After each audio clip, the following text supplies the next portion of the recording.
could lift up our hands and we could spend our lives to praise Him po mga kapatid for all He's done. And good morning once again. Good morning everyone and brethren. And let's continue our series on a normal Christian life. We are on our series on a normal Christian life po mga kapatid. And where last time we talked about ano yung points ng normal Christian life po mga kapatid, that a normal Christian desire the sincere milk of the Word of God. Okay, a normal Christian desire the sincere milk of the Word of God. So that is the most normal feeling of a Christian, just like a baby who will desire the sincere milk of the Word of God. Amen.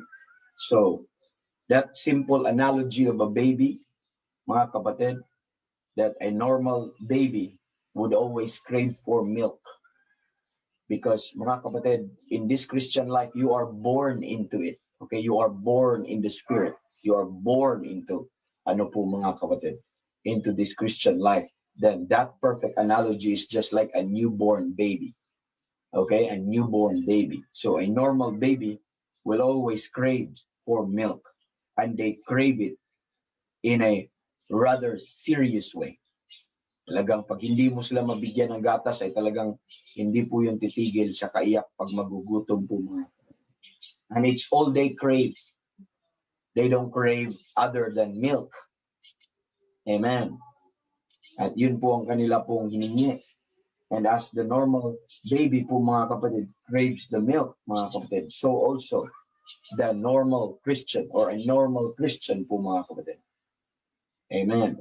Because this is a series on a normal Christian life, and let's define this according to the Bible, that a normal Christian also will crave passionately, just like that baby po mga kapatid, passionately for the pure milk of the Word of God, that sincere milk of the Word of God po mga kapatid.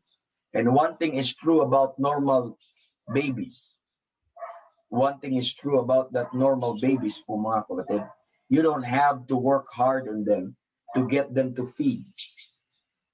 Hindi ka nang pahirapan ng ano po mga kapatid na pakainin sila or encourage ang bata. Sabihin mo, usapin mo yung newborn. We have a newborn dito po.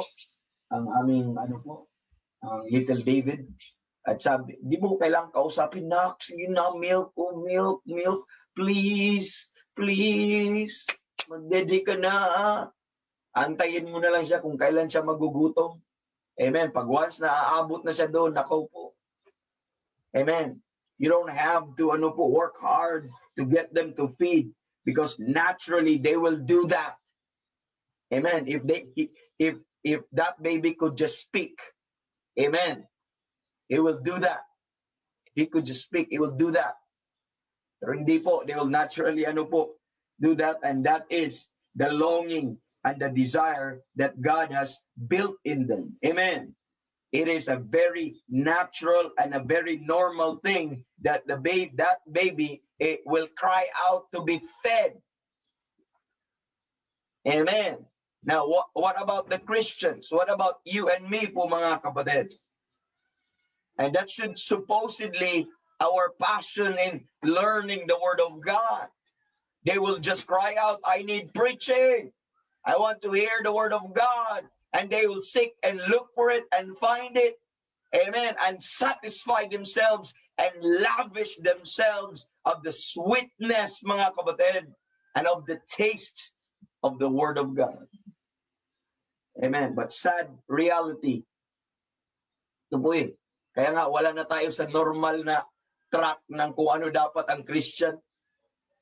We have a bunch of Christians right now, a generation right now who doesn't care about the Word of God, has nothing to do with the Word of God, and yet they say they're saved, and yet they say they're Christians. That's a sad reality that as believers right now, many times we have to cuddle them. Please, sige na. Alam niyo yung bata na pag mag-learn na siyang kumain, wala na siya sa milk na stage, mag-learn na siyang kumain po mga kapatid, at ang bata na walang appetite, na kailangan mo pang paliparin yung yung spoon nga, aeroplano, ipasok mo sa bibig. O yun, may butike, nakagano naman, ay iganon mo pa. Sometimes ganyan tayo, kailangan mo pang i-trick ang mga Kristiyano, kailangan mo pang biru-biruin, kailangan mo pang i-cuddle, kailangan mo pang mga kapatid, i-flatter para lang ma-convince mo siya na makinig ng salita ng Diyos. Sometimes, kailangan mo pang i-motivate, kailangan mo pang i-exhort to do, amen, what to come most naturally as the flow supposedly ng kanila pong sense of need toward the Word of God. And preachers would just say, come on, listen to the Word of God, read the Word of God, amen, let's attend preaching, mag-church kayo, kailangan pang akayin, supposedly that's the most natural sense. And you should be seeking and following hard to it. That should be the most natural passion sa isa pong mananampalataya. Look at what churches right now, they're pampered, they're cuddled, they're spoiled brats. Christians. And up to now, for 20 years, for 30 years, ganun pa rin. Hindi na mag-i-initiate, kailangan pang kailangan pang i-convince na kailangan mo ito, yung Word of God na ito, kung hindi, kailangan po nang i-convince. Yun po Yun po tayo. That's why we're talking about a normal. It's not mga kapatid, it's not something na above normal when a person will hunger the Word of God and thirst the Word of God every day. Just like you hunger and thirst for your meal and drink. Because it's a normal thing. And don't confuse it na super spiritual, na super mga kapatid, super na faithful naman tong tao na ito, super godly. No. It's a normal thing.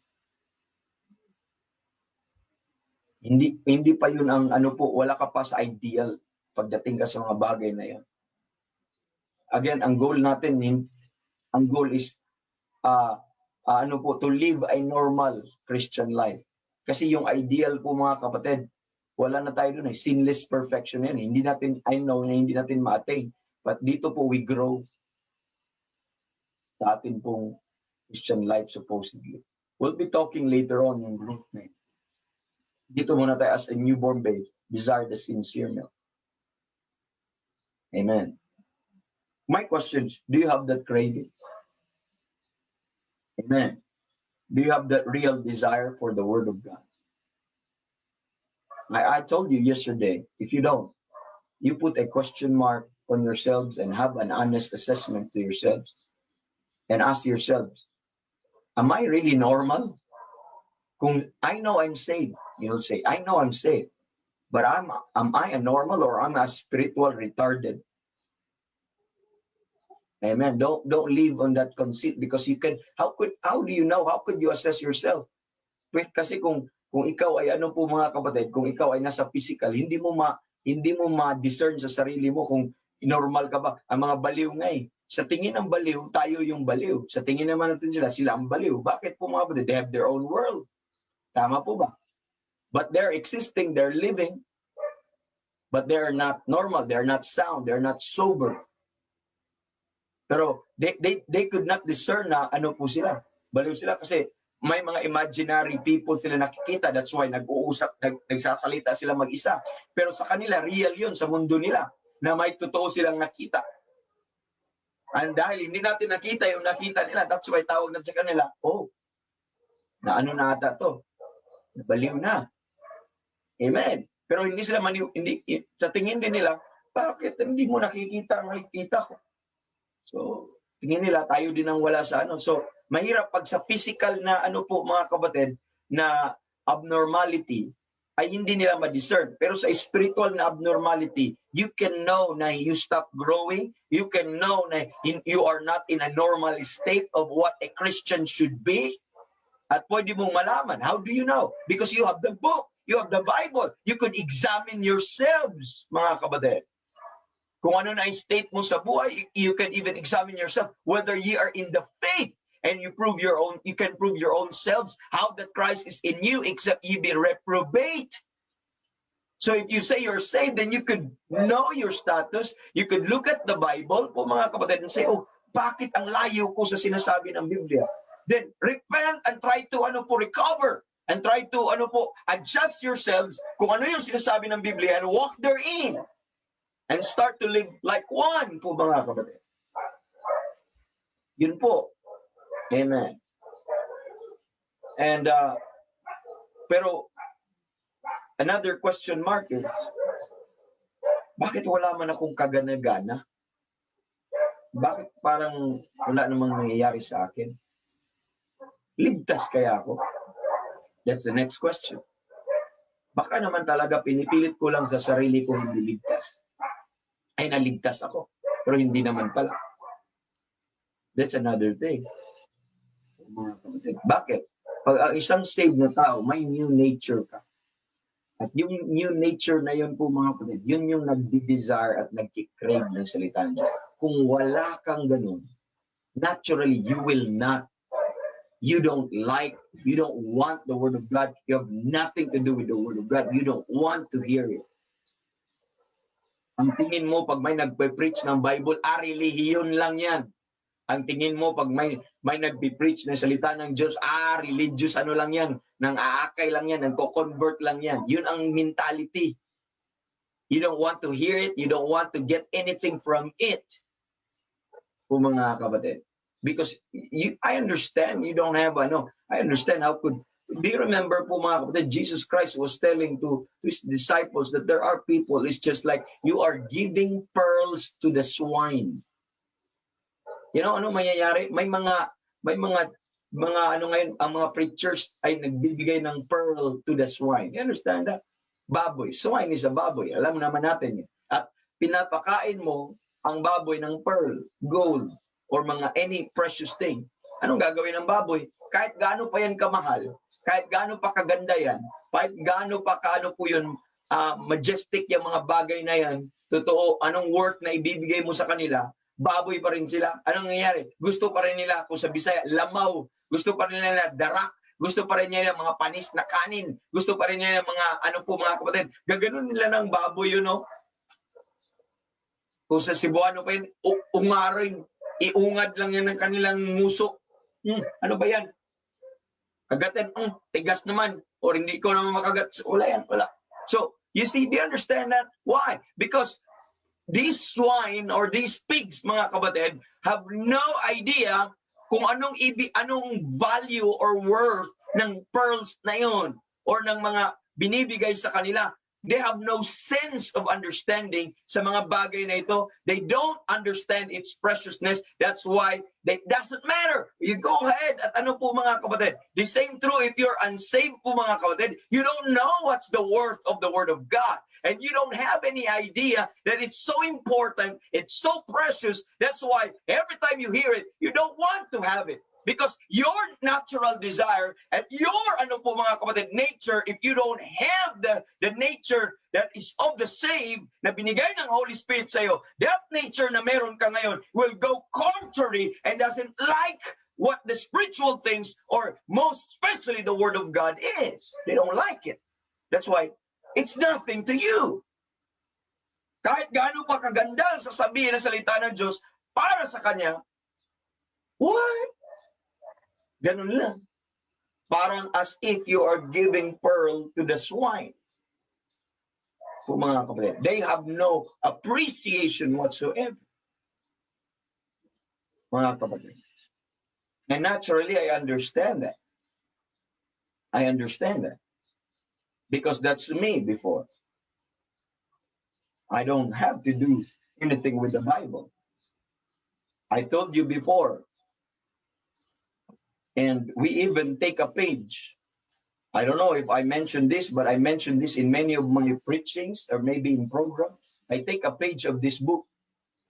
Alam mo, I never thought that I will come to the day that I am going to hold this book and I love this book so dearly. I never thought, I never planned. Amen. That I'll fall in love to this book and to the God who wrote this book. I never thought that I would come to this time and state po mga kapatid in my life that I could say that I could not live without this book and hearing this book. Because there used to be a time po mga kapatid na itong libro po na ito, kukuhanin po namin itong page. Sa mga barkada ko dati, and my parents understand how evil and wicked I am. They know that. Before I met the Lord, before I got saved. And my parents is listening right now. And they know me from the beginning. They know me how much I rebelled, how much I pumalit, because I have no God. I am in a religion, but I have no God. Amen. On my own. And not until I met the Lord, got saved. Because before po mga kapatid, I have no idea whatsoever dito po sa Biblia po nito. But we take a page in this book, and we make fun of this book and take a page, and you put some marijuana there, and try to roll it there. And we'll say, we'll use this kasi mas malakas ang tama nito kaysa kumpara sa ibang papel. Do you get that? Because this book, before I met the Lord, is nothing to me. And that was the natural me. Amen. Now I understand if unsaved don't like to hear preaching. I understand if unsaved people or people who have not Christ yet, of not no salvation yet, unsure with their salvation yet, I understand if they don't have cravings and appetite for the Word of God. I understand that. What I could not understand is that there are people who say they're saved, yet they have no appetite, they have no desire for the milk of the Word of God. That's what I don't understand. And I said to the church, enlighten me. Amen. I just can't get it. Why a person could not love the book. The Bible says, po mga kapatid, when you are saved, po mga kapatid, you understand how important this book to you. You understand the worth of this book, that this is more, amen, more to be desired are they than gold. They are sweeter than honey and honeycomb. That is now to the taste of the believer. And therefore, you will naturally love the book, delight for the book, and rejoice for the book. Amen. Could not understand. That's one thing I could not understand. Why Christians, po mga kapatid, who say that but they could not desire it. I said it over and over in this series. Because of its purity, desire the sincere milk. The word sincere means pure of the Word of God. And because of its purity, po mga kapatid, therefore we love it. Therefore we love it. Do you realize that? And that's why the Bible says in Psalm 119, verse 140, it says there, amen, thy word is very pure. Thy word is very pure. Therefore, thy servant loveth it. So the word of God is very pure. Therefore, all the servants of God love it. You understand that? Do you have that craving, brethren? Do you crave for it? Amen. This is an assessment. Do you have that real desire for the Word of God? On the other hand, I am grateful. I am grateful for Christians where learning the Bible is not a duty. Where learning the Bible is not forced, but they are enjoying it. They are feasting on the Word of God. Supposedly, nagpipiesta ka eh. Sa breakfast natin palagi, Pag may word of God, prepare, hindi po tayo nagbibigay ng isang verse at nagiganito at pinakiliti ko kayo at wala. Hindi po, that's not the manner of a preacher am I. Or I am, po mga kapatid. That's not the manner. But we go straight to the word of God and tell you its importance and tell you its worth.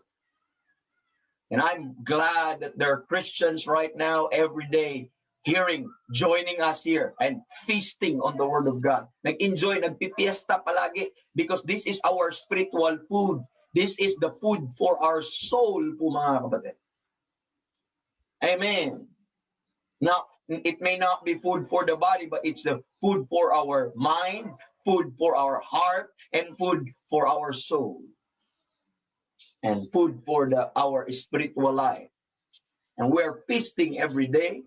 We're not here because you're obligated to come here and listen. You're here because you love to hear God's word. You are here because you love the word of God. And amen, it is sweet to your taste. It is sweet to your ears. That's why you're hearing it now. And I am blessed every morning.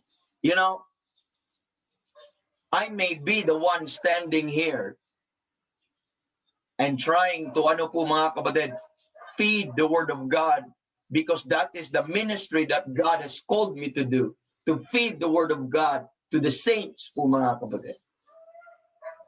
But, you know, looking at your responses, reading at those thoughts and heartfelt testimonies and thanksgiving, and mga kapatid, responses nakikita ko, I am so blessed because it gives me more encouragement to keep preaching, to keep giving the word of God po mga kapatid, because of these responses of people. For I understand that I have been preaching to people not because it's their duty to hear, not because they're obligated or they are forced to attend, but deliberately, purposely, you wake up every morning just to hear God's word and pray with the saints. Amen. Not because you have to, but because you love to. Amen. You enjoy it. Amen. It gives you that satisfaction in the morning. Amen. It feeds to your soul. Amen. And it satisfies your need for spiritual things. And I appreciate people like that, following hard every day. At malulungkot pag walang broadcast. Parang hindi kumpleto ang araw, matamlay pag walang broadcast or kasi yun na eh. That is now the normal, amen. That is supposedly the new normal of the believer once you got saved. This is now your normal. Okay, life. That is a normal Christian life. Dahil po sa pandemic, nauso na ating new normal. Ang new normal natin, parang parang wala kang confidence na lalabas kung wala kang mask. Amen. Sa mga malls ngayon, ang new normal, hindi ka makapasok kung walang face shield. That's the new normal. Do you not know? Nung ikaw ay naligtas, meron ka dapat ng new normal. Amen. And that new normal is, you love now the word of God. Yeah. Do you have that craving? Do you have that desire? Amen. But I could raise my hand and bless God, looking for those brethren whom they're learning the Bible, reading the Bible, hearing the Bible, not as a duty. Amen. Where hearing the Bible is not hearing it as a chore, just like doing your household chore, not some kind of legalistic thing that we do not, do it out of fear. And we don't do it out of intimidation. It's not because it's merely an assignment. It's not because it's merely it becomes a manner. But you do it with understanding. You do it with joy. You do it with rejoicing. You do it, mga kapatid, because it satisfies your soul. Just like that man, mga kapatid, in that river mga kapatid, or in that land where there is no water is, and you're dying in thirst, and you are drinking in that water, the water of the Word of God, and lavish yourself and enjoy. Amen. As long as that fountain still it comes out water. And there are Christians that are doing those things, mga kapatid, that flows out of his longing and out of the craving of his heart. Amen. Just like many psalmists will say, thy commandment which I have loved, that we have read po, mga kapatid. Amen. And oh, how I love thy law. Amen. But thy law do I love. Therefore I love thy testimony. I love thy commandments, yea, above gold, yea, above fine gold. Thy law do I love. I love them exceedingly. I'm trying to get some excerpts of Psalm 190.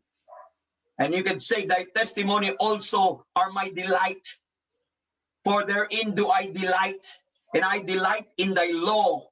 For thy law is my delight. And my commandments are my delights. They are rejoicing of my heart. I rejoice at the word, po mga kapatid. And this love and this delight, po mga kapatid, this craving to know God's word, amen, is what Peter is trying to imply to us, just like as a newborn babe desire the sincere milk of the word. Amen. We understand when we talk about delight. We understand when we talk about hunger, when we talk about thirst, because we experience that in our physical, amen, nature. And that is same true also.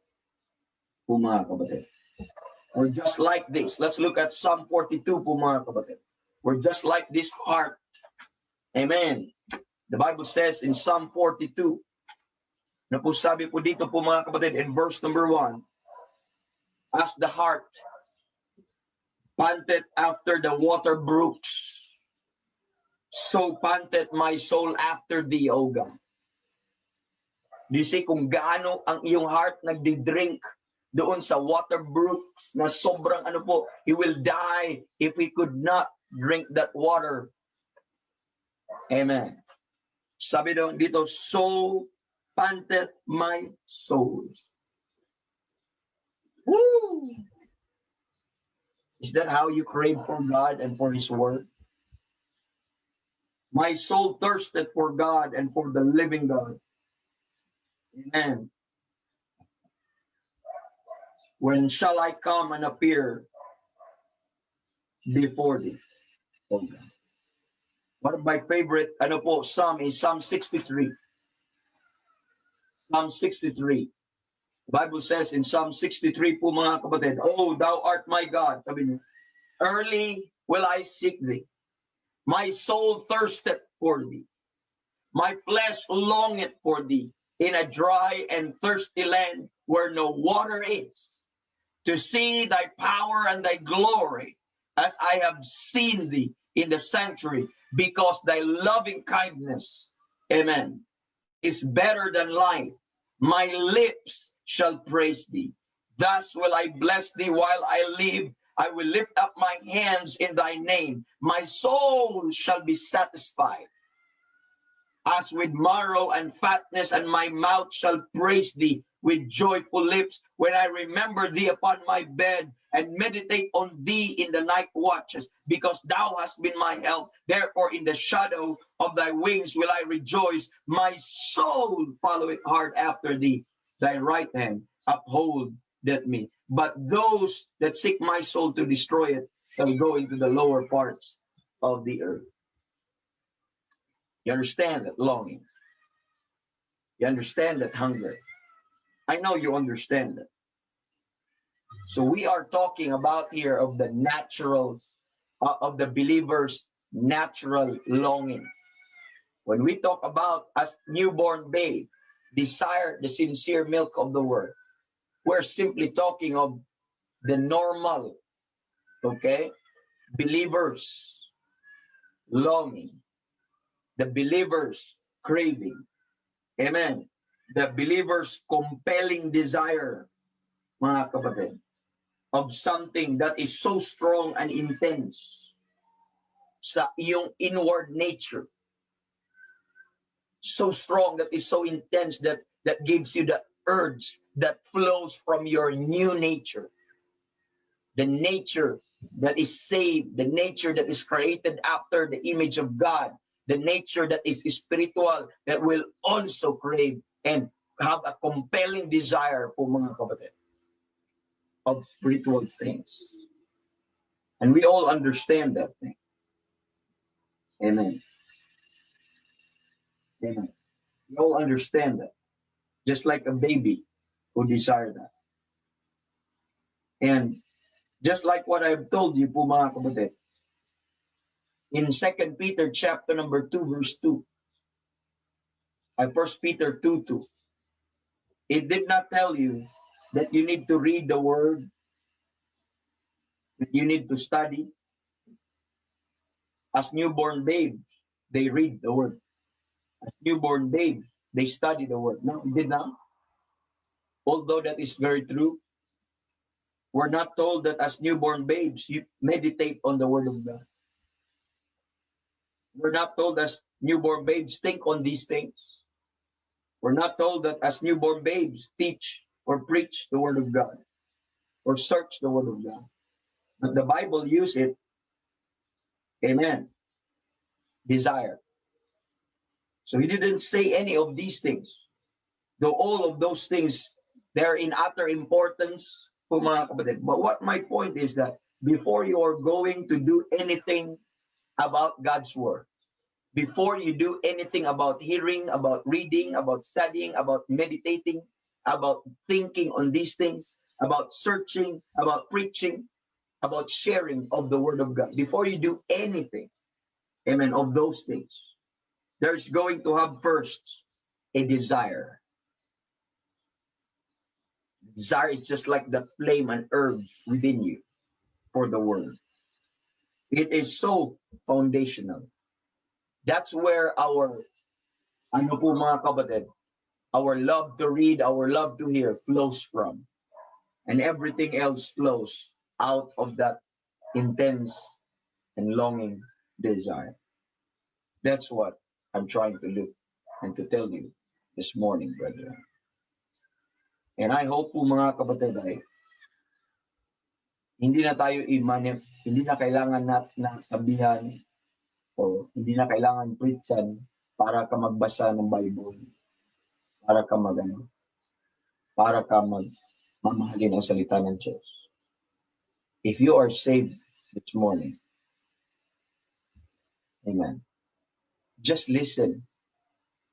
Just listen to the Spirit and just put on the new man.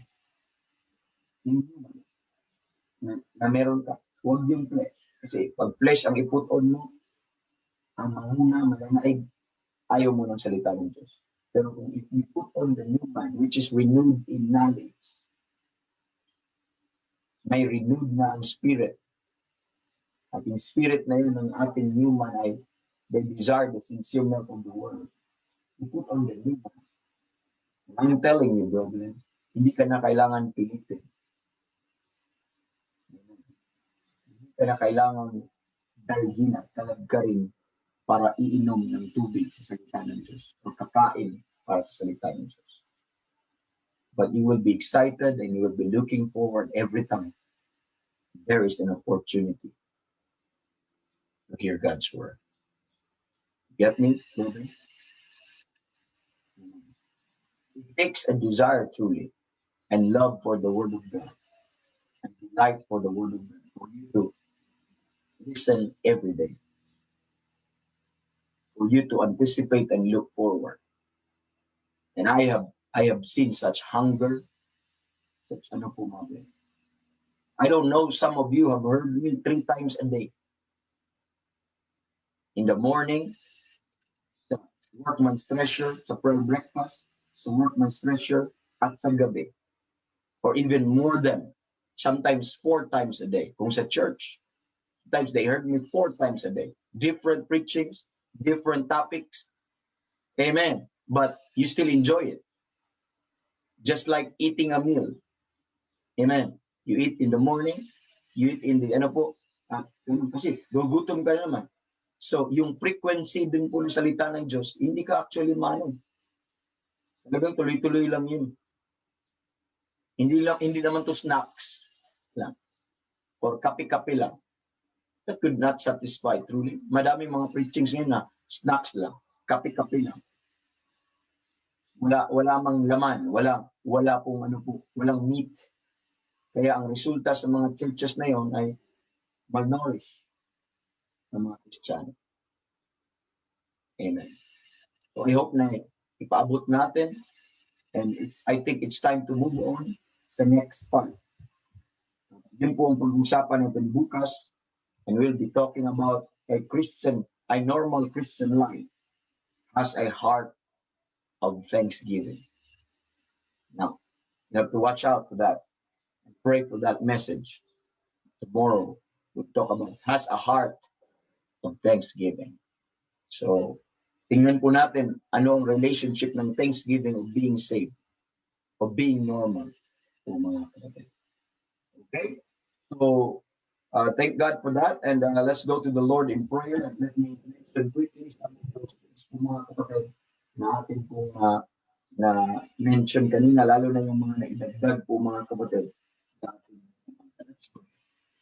Thank you, Lord, sa salita ninyo na aming napakinggan ngayong umaga. Salamat sa bawat isa na kasama namin ngayon at samahan kami sa inyo po sa pagpakinig po ng salita. Salamat, Lord, sa desire na binigay niyo sa aming puso. Not because we naturally like your word, but because we are saved, Lord, you have given us your Holy Spirit in us, and that new nature, Lord, at kami ngayon ay nagugutom at nag-iibig sa inyong salita. At na pang may pigil at may excitement and nag-iibig. At salamat dito, Lord. Sana, Lord, ay patuloy kami mag-grow sa inyo. Patuloy kami mag-nais, Lord. Para hindi kami pipilit. Sana it will naturally come out from us. We'd like to live a normal Christian, Lord. And nilagay mo na desire sa aming mga puso. Sana ay mag-flourish po ito. At hanggang, Lord, ay kami ay maabot sa inyo pong purpose sa aming pong Christian life. Panginoon, salamat din sa mga items namin po na emotion kanina sa prayer request and sa mga broadcast pa na gagawin po ngayon, Lord, ay ikaw patuloy mag-guide at mag-bless po. Salamat dahil naging okay po ang Facebook ngayon, nakapag-live na po kami kahapon ay salamat sa pag-fix ito, Lord, at pagbigay sa amin na opportunity na tuloy-tuloy po ang aming broadcast ngayon. Sana hanggang sa gabi, Lord, ito ay Panginoon, ang patuloy ng pinag-pray church, ang pastors, Pastor Ben, is him mightily, bless him always, and din ang family, at ganun din po ang mahal niya sa buhay, and even remembering kasal ni Sister Bell at ni Brother Jason, and sana patuloy kang guide sa kanila. Moms, and special mention kay Sister Raquel, and please bless her, Lord. Patuloy magbigay ng peace and spiritual understanding and safety sa baby at ganoon din sa kanila. Provide ka rin ng mga provision financially, right people, right place kung saan sila pupunta. Lord, sa mga buntis din na nanay namin every day, every morning. Those sa mga preachers, mga pastors, mga kilala ko namin, mga tumatagod sa katipanan, mga samahan mo sila ngayon, provide mo sa kailangan nila, samahan mo kanila, samahan mo sila sa mga ministries na pinagkaloob nila, at gamitin mo sila sa maraming kaluluwa sa kanilang ministry. Provide for them, provide for the victory over their struggles. May unsaved loved ones namin, we continue to lift them up sa panalangin. Sana po, Lord, ay ikaw patuloy mag-provide the kanilang opportunity na maintindihan at marinig nila ang Ebanghelyo at sila ay mananampalataya na ito ay sapat lang para sa kanilang makaluluwa. Panginoon, we also lift up si Sister Mylene Ramirez sa kanya pong health condition. We plead for Lord provision para sa kanya pong sa doktor, sending it's a peace that will rule in our heart. Nung siya patuloy, pinuwali, and provide a comfort and also suffering. Ganun din ang mga si Brother Limoy, Lord, sa kanya pong comfort and consolation sa kanyang puso at desire niya sa decision making niya. Ganun din sa business na desire niya mabuksan, ikaw po mag-prosper nito, and desire niya na masave mga kapatid, may paabot sana ang tunay na ebanghelyo. Sa lahat po ng ones also, and ganun din na kami mga young ambassadors na sa People First Name. Sana Lord ay this month at yung mga gift, ma-stir up yung gift sa kanila, Lord, nang galing sa inyo. Even to Brother Mark, sa kanya pong pag-preach ng Wednesday, special request po niya para sa amin lahat. Bless our day, Lord.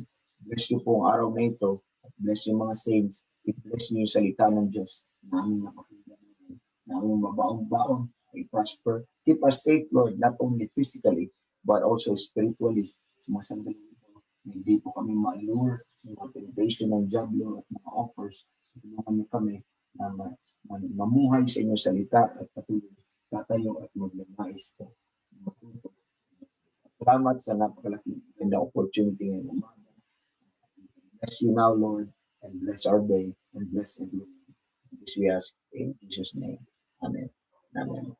Good morning, brethren, and glory to God po. We're done here, Brother Randy, Sister Nancy, thank you very much. Good morning to everyone. Good morning, everyone. God bless the taga Facebook po mga kapatid. Amen.